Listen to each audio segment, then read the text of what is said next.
सत साहेब जी, आप सुन रहे हैं जगत गुरु तत्वदर्शी संत रामपाल जी महाराज द्वारा लिखी पुस्तक अध्यात्म ज्ञान का गोला, पेज नंबर 1। अध्यात्म ज्ञान रूपी तोब का गोला। कबीर और ज्ञान सब ज्ञान ड़ी, कबीर ज्ञान सो ज्ञान, जैसे गोला तोब का करता चले मैदान।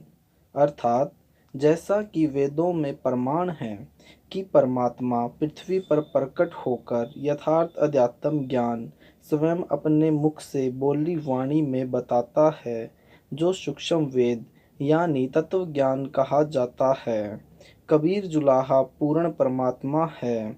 उन्होंने जो आध्यात्मिक ज्ञान अपनी कबीर वाणी में बोलकर बताया है, वह सूक्ष्म वेद यानी तत्व ज्ञान है। यह संपूर्ण सत्य अध्यात्म ज्ञान है। इसके सामने अन्य ज्ञान जैसे चारों वेद यानी ऋग्वेद, यजुर्वेद, सामवेद तथा अथर्ववेद, 18 पुराणों, 11 उपनिषदों, गीता, कुरान, बाइबल यानी तौरेत, जबूर, इंजिल का ज्ञान अधूरा व छोटा पड़ जाता है, जिससे भ्रम निवारण नहीं होता। परंतु कबीर जी का ज्ञान तोब यंत्र के गोले के समान है, जो अज्ञान रूपी दुर्ग को ढाकर मैदान बना देता है। यानी तत्व ज्ञान समझने के पश्चात कोई शंका साधक श्रद्धालु भगत को नहीं रहती। संत रामपाल दास जी ने इसी कबीर अध्यात्म ज्ञान के गोले से सर्व धर्म गुरुओं व प्रचारकों के अध्यात्म ज्ञान को अधूरा ज्ञानी यानी छोटा सिद्ध करके यथार्थ ज्ञान बताया है तथा खोज की है कि जो काशी शहर में कबीर जुलाहा रहा करता, वह पूर्ण प्रभु है, सर्व का रचनहार तथा पालन करता है। आगे पढ़े संक्षिप्त वर्णन। संत रामपाल जी द्वारा किया गया आध्यात्मिक आविष्कार यानी जुलाहा कबीर पूर्ण प्रभु है। श्री कृष्ण उर्फ श्री विष्णु जी सतगुण केवल 3 लोक यानी स्वर्ग, पृथ्वी तथा पाताल लोक में एक सतोगुण विभाग के प्रभु हैं। एक ब्रह्मांड में 14 लोक हैं। ब्रह्मलोक भी इनसे अन्य है। ऐसे ऐसे असंख्यों ब्रह्मांड है। परमेश्वर कबीर जी ऐसे ऐसे असंख्यों ब्रह्मांडों के प्रभु हैं। सब आत्माओं तथा सब ब्रह्मांडों के उत्पत्ति करता, सबके धारण पोषण करता, कुल के मालिक यानी वासुदेव हैं। गीता अध्याय 3 श्लोक 15 में जो सर्वोत्तम ब्रह्म कहा है, वह कबीर जी के विषय में कहा है। जैसा कि गीता अध्याय 7 श्लोक 29 में गीता ज्ञानदाता यानी लोक वेद के आधार से श्री कृष्ण ने तत्ब्रह्म का वर्णन किया है। अर्जुन ने गीता अध्याय 8 श्लोक 1 में प्रश्न किया है कि तत्ब्रह्म क्या है। गीता बोलने वाले ने इसका उत्तर अध्याय 8 श्लोक 3, 8, 9, 10 तथा 20, 22 में तथा गीता अध्याय 15 श्लोक 1 से 4 तथा 16, 17 में दिया है। अध्याय 8 श्लोक 3 में कहा है कि वह परम अक्षर ब्रह्म है। अध्याय 8 श्लोक 5 व 7 में कहा है कि मेरी भक्ति कर मुझे प्राप्त होगा। गीता अध्याय 8 श्लोक 8, 9, 10 में कहा है कि जो उस परम अक्षर ब्रह्म को जो मेरे से अन्य है, उस परम दिव्य पुरुष की भक्ति करता है, वह उसी को प्राप्त होता है। श्लोक 20-22 में भी इसी को वास्तव में अविनाशी बताया है, जो सब प्राणियों के नष्ट होने पर भी नष्ट नहीं होता। वह अनन्य भक्ति से प्राप्त होने योग्य है। गीता बोलने वाले ने गीता अध्याय 7 श्लोक 24-25 में अपने को अव्यक्त कहा है। इसी को गीता अध्याय 15 श्लोक 16 में क्षर पुरुष कहा है तथा गीता अध्याय 8 श्लोक 18-19 में जो अव्यक्त कहा है, इसी को गीता अध्याय 15 श्लोक 16 में अक्षर पुरुष कहा है। तो इन दोनों क्षर पुरुष और अक्षर पुरुष तथा इनके अंतर्गत सर्व प्राणियों व इनके लोकों को नासवान कहा है। अध्याय 8 श्लोक 20-22 में जो अव्यक्त कहा है यह अन्य अव्यक्त है, यानी गीता अध्याय 8 श्लोक 3 वाला परम अक्षर ब्रह्म इनसे अन्य है। पेज नंबर 2 इनसे परे है, वह सर्व के नष्ट होने पर भी नष्ट नहीं होता, वह कबीर परमेश्वर है, यह वास्तव में अविनाशी है। गीता अध्याय 15 श्लोक 17 में कहा है उत्तम पुरुष यानी श्रेष्ठ प्रभु यानी पुरुषोत्तम तो अध्याय 15 के श्लोक 16 में कहे क्षर पुरुष अर्थात गीता ज्ञान देने वाला तथा अक्षर पुरुष अर्थात अध्याय 8 श्लोक 18-19 वाले से तू यानी तो अन्य यानी दूसरा ही है, जो परमात्मा इति यानी इस प्रकार उदारते कहा गया है, जो तीनों लोकों में प्रवेश करके सबका धारण पोषण करता है, वही अविनाशी परम प्रभु है। निष्कर्ष गीता ज्ञान देने वाले ने स्पष्ट कर दिया है कि वास्तव में सबका धारण पोषण करने वाला वह अविनाशी परम पुरुष तो मेरे से अन्य है, वही पुरुषोत्तम है। गीता ज्ञान दाता ने गीता अध्याय 15 श्लोक 18 में अपने विषय में कहा है कि मैं अपने क्षेत्र यानी शर पुरुष के 21 ब्रह्मांडों के सर्व जीवों से उत्तम हूँ, इसलिए मैं लोक वेद यानी सुने सुनाए ज्ञान के आधार से पुरुषोत्तम यानी उत्तम पुरुष प्रसिद्ध हूँ। गीता ज्ञान देने वाला पौराणिकों के श्री कृष्ण उर्फ विष्णु जी ने अपनी स्थिति स्पष्ट की है। गीता अध्याय 4 श्लोक 5 में कहा है कि हे अर्जुन, तेरे और मेरे अनेकों जन्म हो चुके हैं। अध्याय 2 श्लोक 12 में कहा है कि मैं तू तथा ये सब राजा लोग पहले भी जन्मे थे, वर्तमान में भी जन्मे हैं तथा ऐसा नहीं है कि हम सब आगे नहीं जन्मेंगे, यानी अपना जन्म मरण बना रहेगा। अध्याय 10 श्लोक 2 में स्पष्ट किया है कि मेरी उत्पत्ति हुई है, परंतु मेरी उत्पत्ति को ऋषि जन तथा देवता नहीं जानते। गीता ज्ञान देने वाले ने अपने से अन्य अविनाशी तीनों लोकों का धारण पोषण करने वाला परम अक्षर ब्रह्म तो ऊपर बता दिया है, वही वास्तव में अविनाशी तथा पुरुषोत्तम है, सर्व का मालिक है। गीता ज्ञानदाता ने अध्याय 18 श्लोक 62 तथा 66 में उसी की शरण में जाने को कहा है, उसी की कृपा से परम शांति की प्राप्ति तथा सनातन परम धाम की प्राप्ति बताई है। उसी का वर्णन गीता अध्याय 15 श्लोक 1 से 4 में कहा है कि संसार रूपी पीपल के वृक्ष की मूल यानी रूट ऊपर को है, जो परम अक्षर ब्रह्म है।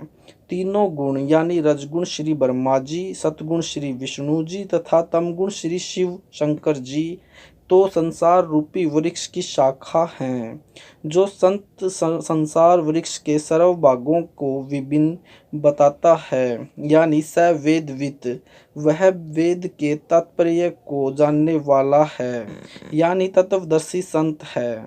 इस तत्वदर्शी के विषय में गीता अध्याय 4 श्लोक 32 तथा 34 में कहा है कि उस परम अक्षर ब्रह्म की जानकारी तत्व ज्ञान में यानी ब्रह्मण मुखे उस सच्चिदानंद घन ब्रह्म ने अपने मुख से बोली वाणी में विस्तार से बताई है। उस ज्ञान को तत्वदर्शी संतों से प्राप्त कर कबीर परमेश्वर जी पृथ्वी पर सशरीर प्रकट होकर यथार्थ अध्यात्म ज्ञान अपनी कबीर वाणी द्वारा उच्चारण करके बताता है। कहा है, कबीर अक्षर पुरुष एक पेड़ है, क्षर पुरुष वाकी डार, तीनों देवा शाखा है, पात रूप संसार।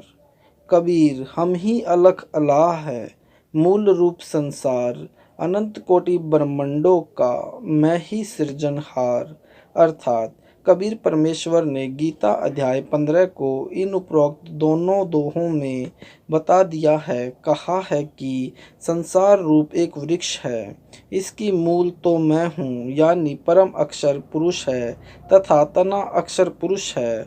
उस तने में अनेकों मोटी डार निकलती है, उनमें से एक डार क्षर पुरुष है।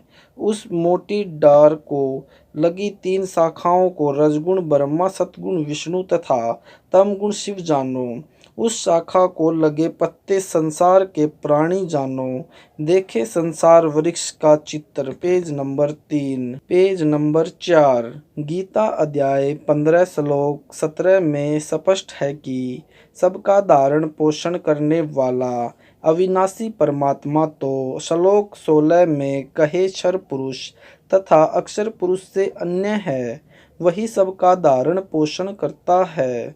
वही परम पुरुष यानी पुरुषोत्तम है जो परमात्मा कहा जाता है। इससे सिद्ध हुआ कि पूर्ण परमात्मा तो गीता ज्ञान दाता यानी पौराणिकों के अनुसार श्री कृष्ण उर्फ श्री विष्णु जी से अन्य है।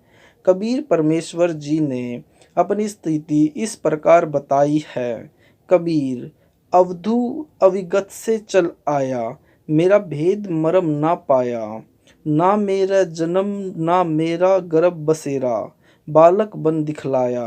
काशी शहर जल कमल पर डेरा, तहाँ जुलाहे ने पाया। मात पिता मेरे कछु नाही, ना मेरे घर दासी। जुलाहे का सुत आन कहाया, जगत करे मेरी हाँसी। 5 तत्व का धड़ नहीं मेरे, जानू ज्ञान अपारा। सत स्वरूपी नाम साहिब का, वो ही नाम हमारा। अधर द्वीप गगन गुफा में, तहाँ निज वस्तु हमारा। तेरा ज्योति सब रूप अलख निरंजन, धरता ध्यान हमारा। हाड चाम लहू ना मेरे कोई, जाने संत नाम उपासी। तारण तरण अभय पद दाता, मैं हूँ कबीर अविनाशी। भावार्थ, परमेश्वर कबीर जी ने अपनी जानकारी स्वयं ही बताई है। एक समय गोरखनाथ जी, जो अलख निरंजन का नारा लगाते थे, शिव तम गुण के उपासक थे, ने कबीर साहिब जी से ज्ञान चर्चा की। उसमें हार गए। फिर सिद्धियों का जाल फैलाया, उसमें भी कबीर जी से हार गए। तब श्री गोरखनाथ जी ने प्रश्न किया कि मेरे सामने आज तक कोई भी टिकने वाला नहीं था, आप कहाँ से आ गए हैं। श्री गोरखनाथ जी के प्रश्न का उत्तर शब्द में दिया है। कहा है कि हे अवधूत, यानी गोरखनाथ जी एक लंगोट पर्दे पर कटी वस्त्र रूप में बांधते थे। ऐसी वेशभूषा वाले को संत भाषा में अवधूत कहते थे। कबीर जी ने प्यार से अवधू कहकर संबोधित किया है। मैं अविगत स्थान यानी जिसका भेद मेरे अतिरिक्त किसी को नहीं है, उस स्थान की गति यानी स्थिति को कोई नहीं जानता, मैं जानता हूँ। वहाँ से सशरीर चलकर आया हूँ। काशी नगरी में एक सरोवर में कमल के फूल पर बालक रूप धारण करके विराजमान हुआ था। वहाँ से नीरू जुलाहा उठा लाया। इस कारण से मैं जुलाहे का पुत्र कहा जाने लगा। उच्च वर्ण के लोग जुलाहा कहकर मेरा मजाक उड़ाते हैं, मेरे ज्ञान को तवज्जो नहीं देते। मेरा जन्म नहीं हुआ है, मैं किसी माता के गर्भ में नहीं रहा। मेरा कोई माता पिता तथा दासी यानी पत्नी नहीं है। मेरा शरीर 5 तत्व का है नहीं है, यह एक नूरी तत्व का है। परमेश्वर कबीर जी विदेही हैं, यानी सबसे भिन्न अलौकिक शरीर युक्त हैं। परमेश्वर कबीर जी ने कहा कि अधर यानी ऊपर आकाश में एक भंवर गुफा है, वह मेरे लोक में जाने का मार्ग है। वहाँ पर एक विशेष ध्वनि हो रही है।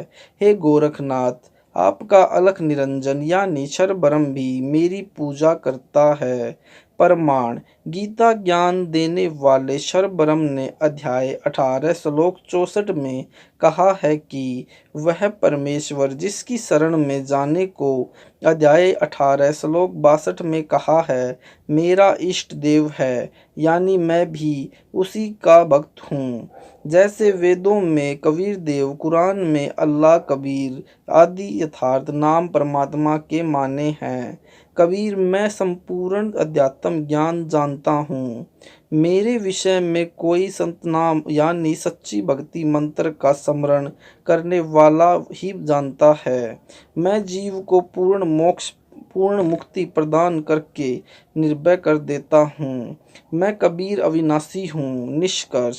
इस विवरण से स्पष्ट है कि श्री कृष्ण जी ने गीता में अपने को नाशवान बताया है, परमात्मा कबीर जी ने अपने को अविनाशी बताया है। Page number 5। कबीर जी ने बताया है कि कबीर वेद मेरा भेद है, मैं ना वेदन के माही। जोन वेद से मैं मिलूं, चारों वेद जानते नाही। भावार्थ। कबीर परमेश्वर जी ने कहा है कि चारों वेद मेरी महिमा से भरे पड़े हैं, परंतु मेरी प्राप्ति की विधि इन चारों वेदों यानी ऋग्वेद, यजुर्वेद, सामवेद, अथर्ववेद में नहीं। मेरी प्राप्ति की विधि सूक्ष्म वेद यानी तत्व ज्ञान में वर्णित है। वह ज्ञान वेदों के ज्ञान से भिन्न है। प्रमाण के लिए वेदों के कुछ मंत्र प्रस्तुत करता हूँ। जैसा कि परमेश्वर कबीर जी ने उपरोक्त शब्द वाणी में स्वयं कहा है कि मैं ऊपर के लोक से चलकर पृथ्वी पर आया हूँ। मेरे इस भेद को कोई नहीं जानता। संत गरीबदास जी ने बताया है कि गरीब अजब नगर में ले गया मुझको सतगुरु आन, झिलके बिंब अगाध गति सूते चादर तान। अर्थात गरीबदास संत जी ने बताया है कि सतगुरु कबीर जी ऊपर के लोक से चलकर पृथ्वी पर आकर मुझे अपने साथ ऊपर एक अद्भुत नगर यानी लोक में ले गए हैं। मैं बेफिक्र हो गया हूँ कि मृत्यु के पश्चात अति सुखदायी सुख सागर सतलोक में सतभक्ति करके चला जाऊंगा।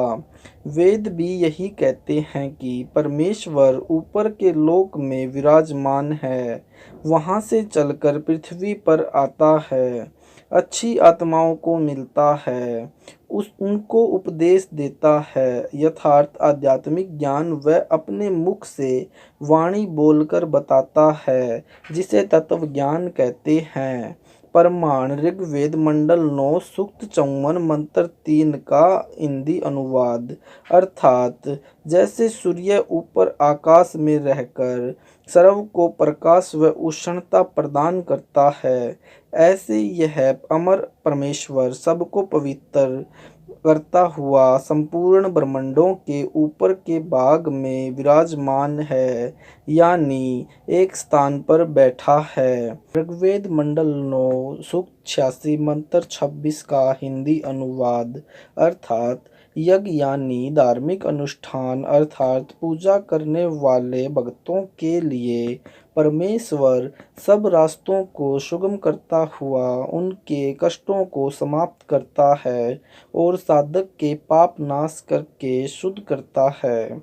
अपने तेजोमय रूप को सरल यानी हल्के प्रकाश युक्त करके कबीर देव यानी कबीर परमात्मा विद्युत यानी आकाशीय बिजली के समान तीव्र गति से चलकर आता है। बिजली की तरह क्रीड़ा करता हुआ श्रेष्ठ पुरुषों यानी नेक आत्माओं भक्तों को मिलता है, वह कबीर यानी कबीर देव है। ऋग्वेद मंडल 9 सूक्त 82 मंत्र 1 हिंदी अनुवाद। अर्थात जो सबकी उत्पत्ति करने वाला तेजोमय शरीर युक्त परमेश्वर यथार्थ आध्यात्मिक ज्ञान तथा सुखों की वर्षा करने वाला, पापों का हरण करने वाला है, वह राजा के समान दर्शनीय है, यानी वह पूर्ण परमात्मा ऊपर अपने निज लोक रूप राजधानी में सिंहासन पर विराजमान है। उसकी छवि देखने में राजा के समान है। वही परमेश्वर वहां से चलकर पृथ्वी आदि लोकांतरों पेज नंबर 6 में ज्ञान देने के लिए आता है।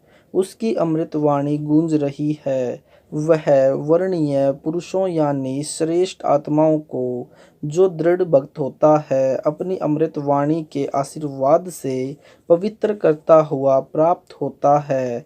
जिस प्रकार आकाशीय बिजली सनहे वाले स्थानों को आधार बनाकर प्राप्त होती है, उसी प्रकार परमेश्वर अपने प्रिय पात्रों को प्राप्त होता है। भावार्थ: परमात्मा सबसे ऊपर के लोक सतलोक में सिंहासन पर एक सम्राट के समान सिर के ऊपर मुकुट ऊपर छतरी धारण किए हैं, एक गुम्मट वाले महल में बैठा है। परमात्मा देखने में राजा के समान नर यानी मनुष्य आकार में है। जैसे आकाशीय बिजली उसी धातु पर गिरती है जो उसे आकर्षित करती है, इसी प्रकार परमात्मा अपनी राजधानी से चलकर पृथ्वी आदि लोकों पर आता है। जो दृढ़ भक्त होते हैं उनसे आकर्षित होकर उन अच्छी आत्माओं को प्राप्त होता है। उनको यथार्थ अध्यात्म ज्ञान यानी तत्व ज्ञान का उपदेश करता है। कबीर परमेश्वर जी अपने दृढ़ भक्तों को ऊपर से आकर मिले वे निम्न हैं। नंबर 1 सेठ धर्मदास जी, गांव बांधवगढ़। नंबर 2 श्री नानक देव जी, सिख धर्म के प्रवर्तक। नंबर 3 श्री दादू दास जी। नंबर 4 संत गरीबदास जी, गांव छुड़ानी, जिला झज्जर, हरियाणा। नंबर 5 श्री मलुक दास जी। नंबर 6 श्री गिस्सा दास जी, गांव खेकड़ा, जिला बागपत, उत्तर प्रदेश। विवेचन: चारों वेद यानी ऋग्वेद, यजुर्वेद, सामवेद, अथर्ववेद परमात्मा का परिचय बताते हैं। परमात्मा कैसा है, क्या लीला करता है, कहाँ रहता है, उसे प्राप्त करने की विधि यानी साधना कौन सी है। चारों वेदों को हिंदू धर्म यानी सनातन पंथ वाले सत्य विद्या का स्रोत मानते हैं। उपरोक्त व आगे जो वेद मंत्र बताए जाएंगे इनमें स्पष्ट है कि परमात्मा ऐसी लीला करता है। वेदों में वर्णित परमात्मा के लक्षणों में केवल कबीर परमेश्वर जुलाहा यानी दानक कोली ही खरा उतरता है। वेदों में कबीर देव नाम कबीर परमेश्वर का बोध है, इसलिए कबीर जुलाहा पूर्ण परमात्मा है। ऋग्वेद मंडल 9 सूक्त 82 मंत्र 2 का हिंदी अनुवाद अर्थात हे परमेश्वर, आप उपदेश करने यानी यथार्थ आध्यात्मिक व सांसारिक ज्ञान यानी तत्व ज्ञान बताने की इच्छा से महापुरुषों को प्राप्त होते हो। उनको अपने ऊपर के लोकों से चलकर आकर मिलते हो। आप अत्यंत गतिशील पदार्थ के समान तीव्रगामी होकर यानी तेज चलकर हमारी आध्यात्मिक अनुष्ठानों में अवश्य पहुँचते हो। आप कबीर देव यानी कबीर प्रभु हैं। वेदों में परमेश्वर का वास्तविक नाम जो उनका शरीर का है वह कबीर देव लिखा है। हम व पूर्व के सब संत व को व बोलते हैं, जैसे वेद को वेद बोलते हैं, इसी प्रकार वेदों में लिखे कबीर देव को कबीर परमात्मा कहने लगे। परमात्मा ने भी संतों को इसी नाम से अपना परिचय दिया। मुसलमान धर्म प्रवर्तक हजरत मोहम्मद जी को भी कबीर परमेश्वर मिले। उनको भी अपना नाम कबीर अल्लाह बताया था। उसी नाम को अल्लाह कबीर, अल्लाह अकबर, अल्लाह कबीरन आदि उच्चारण करते हैं। हे कबीर देव यानी कबीर परमेश्वर, आप शुद्ध स्वरूप हो, पाप नाशक हो, हमारे पापों को दूर करो। जिन पापों के कारण जीव कष्ट भोगता है उनको समाप्त करो। यह शक्ति केवल आप कबीर देव में है। आप जैसे अपनी लीला करते हैं वही लीला करके यानी सशरीर प्रकट होकर हमारी सुध लो। सत साहेब जी, वीडियो अच्छा लगा हो तो वीडियो को लाइक करें, शेयर करें, कमेंट करें। अगर आप हमारे चैनल पर नए हैं तो हमारे चैनल को सब्सक्राइब जरूर करें।